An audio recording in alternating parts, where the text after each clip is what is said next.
Hello, everyone. Welcome to another edition of the Book It podcast, my conversation with drivers that are running outside of the road to Indy. It's not just going to be drivers either. Later on in the year, we'll talk to some mechanics. We'll talk to some of maybe the engineers. We'll talk to people in the media as well, outside the road to Indy. All my road to Indy stuff, of course, housed in my RTI Insider program. Today, we continue working our way through the Americans that are racing in Europe. That's kind of my current focus right now to find out the drivers that are over there. And we're going to talk to Megan Gilks. We'll talk to Colin Queen, Bryce Aaron, Kalen Fredericks, Jack Crawford, hopefully. A number of racers are plying their trade and trying to work their way towards Formula One or just going over to Europe to have that different experience. The guy joining me today, actually, I just had him a couple of shows ago. I've been lax on getting my Book It shows because I've been just so darn busy with everything I'm doing with the Road to Indy and, of course, all my karting gigs as well. A lot of racing going on right now. This is Max Esterson, and the cool factor here with Max is here's a guy that we saw run in the F1600 Championship Series. He's elected to go over to run with Low Dempsey Racing. Again, Cliff Dempsey Racing evolving into Low Dempsey Racing, and that is a fantastic team to be with. And I think a lot of it's about gaining a lot of different experience than you would have here in the U.S. running F1600. We don't get a lot of rain races here in the U.S. It's more commonplace, of course, in Europe, and the racing's a lot different as well. We'll talk to Max about that. Let's bring him in here right now. Let me dial things in. There we go. Max, thanks for joining me. Yeah, thanks for having me, Rob. Again, I'm in California right now, so it's just 1 o'clock my time, Pacific. You're in the UK, so it's what, is it 9 o'clock at night there? Yeah, just turned past 9 o'clock. Well, I appreciate that, man. I appreciate you joining me.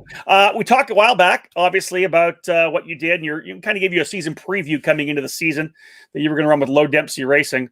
Let's just jump into it. How did testing go? First round at Donington Park and 3 solid finishes. Yeah, so testing's been going really well. I think I've kind of exceeded all expectations, like in terms of pace, and we've made some good improvements on the car and the dry especially. And yeah, it's been really good, really busy, which is fun. Been in the car, I think, over 15 days since I got here on April 5th. So really busy and just having a great time. And I think I've done 9 races so far. So what? It's been great. Listen, but that's what it's all about at your age, right? Especially in F1600, you got to get the seat time. Let's talk about this. You finished 5th last year in F1600. Went over to the Formula Ford Festival and the Walter Hayes Trophy with the team with Low Dempsey. Lot of wet weather, as we know, right? It rained pretty much at both races. How much did that help you hit the ground running when you went testing? Yeah, so before the festival, even I went over to Brands Hatch like the month before and did 3 races with another team, but it was all dry there. So it was in the summer, and we got really lucky with the weather. It's 75 degrees and sunny every weekend. But at the festival, it was raining the whole time, and same at the Hayes. So it was really my first time in the wet there. So much about car control, right? Yeah, so we run the same tires in the wet and the dry. So they have decent grip in both, not like great grip in either. So it's really slippery in the wet. You've got to have a lot of finesse and just be super patient. It's the treaded Avon tire, right? Yeah, the ACB 10 is what it's called. So you're running in the BRSCC Avon tires, Formula Ford National Formula Ford Championships. I'll get it down. Something like that. Something like that. So, hey, different tires. You obviously ran on a different tire in the FRP series, F1600 Championship Series. How has the transition been from that tire, which is a slick tire, to the tire you're running here, which is a treaded tire that you said you use both in the dry and the wet? Yeah, so far I prefer the Avon quite a bit more. Really? I think it's the right tire for the car. I think that's why it's been used for so long. Okay. And it's just, I think the grip level is perfect for how much power we have. And I think it makes the car handle right. They're lighter than the Hoosier tires as well. Yeah. So the acceleration is better. And you're able, you actually have to use throttle control because you will, in a slow hairpin, you will spin the wheels off the corner, even though you have like 105 horsepower. Let's have a look at your car here. I'll start dropping some pictures up there. There's the tires right there. And of course, you running the number 42 there for Low Dempsey Racing. Max, let's talk about going into the opening round at Donington Park. You're racing against some pretty tremendous guys. You got Joey Foster, who we saw over here running USF 2000 back in the mid-2000s. He's a 2003 and 2017 Formula Ford Festival winner. You're racing against Rory Smith, who won the festival last year, Chris Middlehurst. There's a really solid field of guys. Just talk to me a little bit about coming into the opening round of the season and how you kind of felt coming in. Was there a level of confidence? Yeah, I was pretty confident, to be honest, because we did like tons of testing at Donington. So I think we did 2 days of testing. Then we had a club race a few weeks before, so that was another 3 or 4 days. Then 2 days of testing before the national. So I think I was more than prepared. And at the club race before, actually, I set the track record at Donington, and it still held because it was raining in the national weekend, luckily.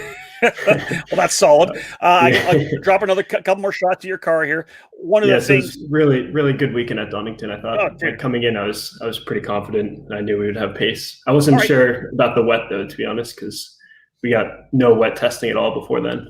So let's go race by race, right? A 3-race triple header there. How'd things go in round number 1? Was it wet? Was it dry? How did you fare in the opening round? Yeah, so in round 1 it was wet, and I was starting second after qualifying. I pretty much got into the lead entering turn 1, then just got kind of squeezed off a little bit, so I had to back out, but managed to hold on the second around the outside. And just kind of waited, and then got a run out of the last chicane on Middlehurst and went to the outside again, went around the outside of 1 and completed it. And then maybe 2 laps later, I had Middlehurst and Rory Smith right on me, so I knew I wasn't getting away. No, you're not going to pull away. No. Rory went from 3rd to 1st in the chicane, and then I got him back on the exit, and then unfortunately Middlehurst clipped me in the first corner, then Rory got through, and I managed to catch back up to Rory, but couldn't get by in the end. How'd things go in race number 2? Yeah, so race 2, since I finished second, I would start second, and then got a really good start again and got to the lead in turn 1, and then made the not so smart decision of just driving off the road a few corners later. Yeah, so it's not advisable. Fell back to 7th or 8th, and then wow, really? Yeah, worked my way through the field. Then on the last lap, I was 5th, and then made in the last 3 corners, I made 2 passes to make it up to 3rd. So I was happy with that one. Dude, this has sounded really good. How do you wrap up the triple header there? How'd you do in race 3? Yeah, so race 3, it's they invert the top 6 to 8. They draw a number 6, 7, or 8, and then whichever number they draw, they invert from there down. So I was starting 6th, I think, in race 3, and I got shoved off on the first lap, kind of put myself on the outside, which I shouldn't have done early on, because I had time to work through the field, so should have just been a bit more patient. That's it, so right? I fell back again to 7th or 8th. And managed to get up to 4th, almost 3rd. But, a question I would have had obviously there, it was, are you a fan of the invert? Because obviously you get a chance to pass a bunch of guys, but I would think you obviously don't want to go off, right? Yeah, it's definitely a little high risk, but it is for everyone as well. So, I mean, you just gotta deal with it. It's the same for everyone, really. So I don't mind it. So you start the season with a 2nd, a 3rd, and a 4th. I got to think you're happy. It's such close racing in British Formula Ford that it doesn't take much to click up a wheel or somebody makes a mistake and takes you out. With those 3 finishes, top 4 finishes, where do you end up slotting in points after the opening round? I think I'm 3rd behind my friend Alex Walker, who's in 1st, and then Rory Smith in 2nd. So pretty happy with that. I mean, considering how the races actually went, not what you see on paper, just in the result sheet. Yeah. I was really happy to finish all 3, because a lot went on, a lot of offs, and a lot went on in all 3 races. So it looked really good, but there was a lot of highs and lows, you're saying? Yeah, for sure. A lot of learning experiences. Hey, here's my question. When you get in there, Americans are constantly coming in, right? Coming in to run to British Formula Ford. And I haven't talked to anybody about it. I haven't talked to any of the drivers about this, but I would have to believe that when you're in there racing hard, they're obviously wondering about you. They don't know who you are. Of course, you came to the festival and did well, but how much trust have you had to develop with them? Did you guys talk off the racetrack? Is this first weekend? I know you ran a couple of regionals beforehand as well, some club races. Were you able to develop, you think, a pretty good respect from the drivers you're going head to head with right now? Yeah, honestly, the respect between all the drivers has been really high, in my opinion, and I think it really has to be, because the racing is so close. You make one kind of dumb move, I mean, it could end pretty badly, because we are we're literally bump drafting in Formula cars down the street to push each other by. I know. Like, What so. I'll do afterwards when I'm done here, folks, if you haven't subscribed to my channel yet, subscribe to the channel. If you're on Facebook and watching on Facebook, come over to my YouTube channel. I'll put the links, because I think you gave me the links. I'll put the links to the live videos of the races so you can get a chance to watch some of this racing. It is awesome. It's a great Sunday afternoon thing to watch, whatever it may be. Max, let's talk about your next race. So I think you told me before you have a club race first, and then tell me what the next series race is, the national series races. Yeah, so the club race I just had actually was at Silverstone last weekend. I got a third and a first, so that was pretty solid. And then the next national is I think the first weekend in June at Knockhill in Scotland. Okay, so yeah. bit of a trek. Yeah, I'm looking at the list here. Other tracks, you're at Silverstone in June, Angsley International in July, Brands Hatch Indy in August, Oulton Park in September. I'm not sure I can't see the last race you have, but a really good mix of tracks as well that are going to keep your development moving forward. Yeah, for sure. I mean, Knockhill and Anglesey are kind of the two unknowns because they're not. Like, to be honest, they're not on iRacing, and that's what I use to prep. We're going to go to that in a second. Yeah, all right. So, okay. Yeah, they're kind of unknown to me, and I know Knockhill is supposed to be kind of a very old school track. You got to kind of put the car at risk a bit, jump some curbs, so elbows should be up. fun. Yeah, elbows up. For sure. Listen, before we get to your iRacing program, let's do a quick little synopsis. And we did this, I know, in the last show we did, but for people who may be watching it for the first time, you didn't take the regular route that a lot of people did, right? Getting into karting when they were 6, 7, 8 years old. You're a lifelong racing fan. You live in Manhattan, which isn't really close to a lot of racetracks, kart tracks. Tell me how you got into the sport. What made you get into a car and then a kart, and then you really jumped quickly into cars. Yeah, so my dad has kind of been in the sport for a long time, so that's how my whole family got into it. But I never really raced until 2018 in a kart, and before that it was all in iRacing. Yeah. And I kind of just worked my way up, getting better each year. And by 17 and 18, I was at what they call the pro level in iRacing. So right now I'm ranked like 40th in the world, I think, out of that's amazing 130,000. So it's taken a long time to get good at it, but that's how I got my start. And then karting in 2018, and then at the end of 2018, and then a little bit in 2019, just club racing at Oakland Valley, which is pretty well known in the U.S. Yeah, Sage Karam, Ferrucci, all of that. Marco Andretti, Yeah, then after that, I did a test in a US 1600 car with Pelfrey in November of 2019, and then did most of the season in 2020. We're going right in. You dove into the deep end. I thought it was fantastic. All right, so now let's go to the iRacing side, because you talked about a little bit about the fact that you've used iRacing on the tracks that are available over in Europe on the iRacing platform. What car, when you're driving it, what car do you use? And just tell me, we'll talk more about how pro you are and some of the pro races you do. But in testing, what car do you use in testing? Yeah, so if I'm practicing for a real life event, I usually use the Skip Barber car. So that's, I mean, it's a pretty similar speed. It's a little slower, and it's got treaded tires. So some of it is kind of transferable, but mostly, honestly, it's just for the tracks. Yeah, and getting used to it. It's just super helpful to know where you're going before you show up. So you're running with Low Dempsey Racing in the Formula 4 program. Are you a part of any team, like an official team? I think a lot of people don't understand when it comes to iRacing. They learned a little bit more, I think, during the COVID shutdown, where there was a lot of racing that were going on. I called a lot of races, but there really is some top level competition, pro teams, paid drivers, that kind of thing in iRacing. Who do you run for? The team I run for is called Ben Duval Sim Racing. I'd say we're kind of like a casual pro team, is how I'd put it. I mean, none of us are there to make money off of it. Okay. We're just, I mean, it would be nice, but we all have either jobs or school, and we just kind of, when we have time, we'll practice and try to go big for the races. And we have Braden Eves on the team now, which is super cool to work with him. He's gotten a lot better at the sim, like, as of late. That's good, and he's obviously dialing things up on the road to Indy as well. Braden's doing a heck of a job. All right, so let's talk about you being over there. You're all by yourself. Do you have a roommate there? I know you told me you're doing an online school as well every day. Yeah, so I'm in Brackley, which is close to Silverstone, like 10 minutes. We're close to the shop, the Low Dempsey shop, and actually like half a mile from the Mercedes F1 shop. That's which is nice. Pretty cool. That's nice. So Colin Queen is here living with me, and we have a third American, Andre Lafont, joining soon. Oh, great. He should be out for the next national. Well, I'll connect with him for sure. I've known Colin for many, many years through his karting days. And we'll probably, he can use your computer. He can use your backdrop. He can do everything right there. It'll be exactly the same talking to Colin, who's there for the first time, obviously. All right. So let's look forward to the season. We'll wrap things up here.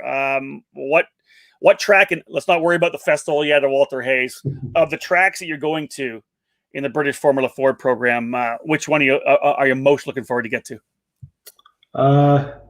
Probably Oulton Park, I think. Really? I've had 1 day or 2 days there in February, and it was just a really awesome track. I haven't run there in the dry much at all, but I really enjoyed it. It's a little scary in the wet. Yeah, but, I can imagine. Yeah, a little crazy. Yeah, I think that's the track I like the most so far.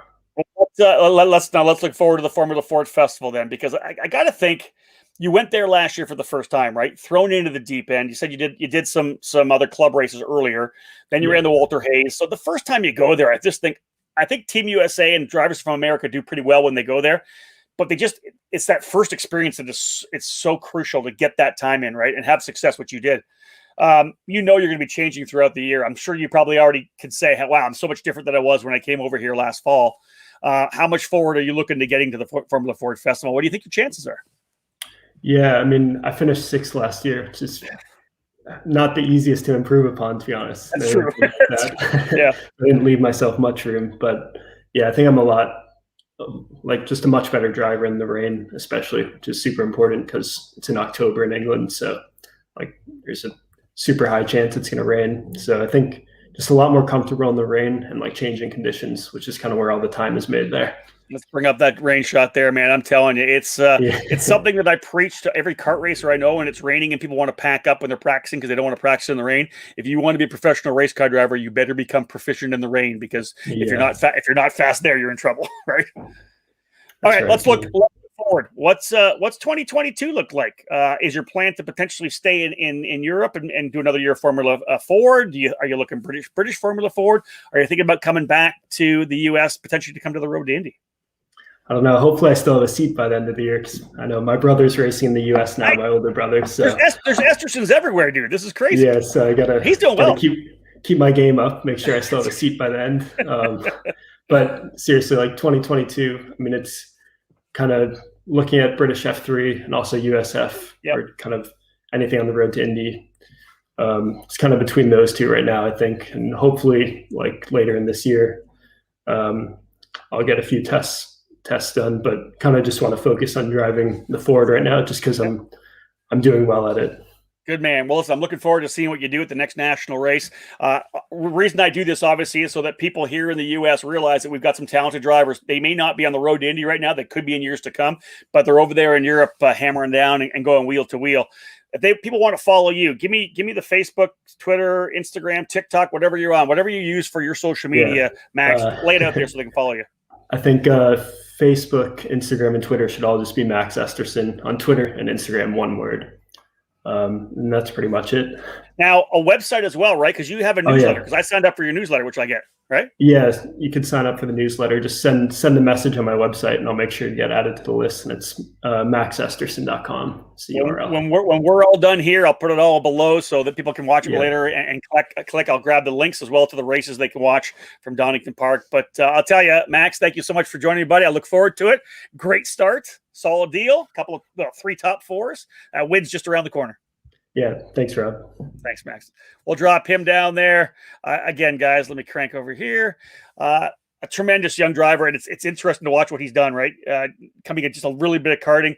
All the iRacing. This is an interesting thing because the iRacing transition right into cars looked pretty good in the F1600 Championship Series. And again, look at him over there wheeling and dealing right now. It's a really tip of the cap to the people at iRacing and what they're able to do and how he's able to get test time in. We're going to try to do these maybe once a week. Next week, too busy traveling all week long, but the week after, I'm going to try to get a couple more drivers. Like I said, Megan Gilks, the Canadian, we'll talk to her. Colin Queen, Kaylin Frederick, Bryce Aaron, a lot of racers over there. Jack Crawford, of course, as well, too. Cameron Doss, we just talked to Cameron already, and he continues to lead in the Euro Formula Open Series. Again, this is a young driver to watch. Below, I'll have all the information. Give him a follow on social, guys. This could be a future star of the NTT IndyCar Series. Thank you so much for joining me, folks, here on Book It. My name is Rob Howden. Bye for now.